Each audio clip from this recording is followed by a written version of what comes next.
very bipartisan issue. I think everybody agrees that abuse against children is abhorrent and has no place in our society. Thanks for joining us tonight at 6. Victims of child sex abuse are fighting Missouri law, challenging non-disclosure agreements. Those impacted say their voices are taken away and they can't speak out against what they say they've seen behind closed doors. Ozark's first Parker Padgett joins us in the studio tonight after speaking to those trying to see a Missouri law pass that would remove NDAs for victims of child sexual abuse. Yeah, Missouri House Committee heard House Bill 709, sometimes referred to as Trey's Law, not just from State Representative Brian Seitz, who filed the bill, but from those directly impacted by child sex abuse. I spoke with a victim today about what they would like to see changed.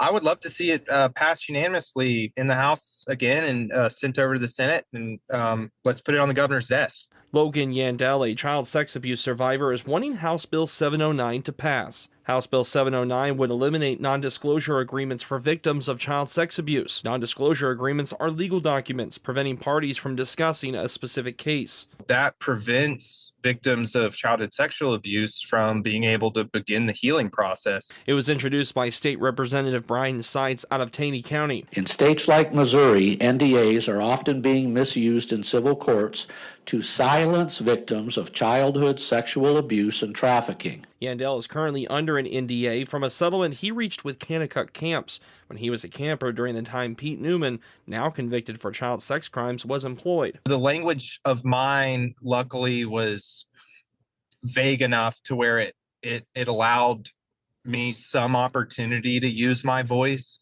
where I've seen other ones that literally made it feel like the victims could not talk to a therapist. Kanakuk Camps has a statement online expressing an apology to victims as well as a promise to work to prevent future abuse. Others spoke in favor of the bill as it was heard in a committee this week. Without NDAs, truth can come to light, and truth is in the interest of public safety. I'm very confident that the sponsors of this bill will continue to bring it forward until we actually see this thing signed into law, as it should have been a long time ago.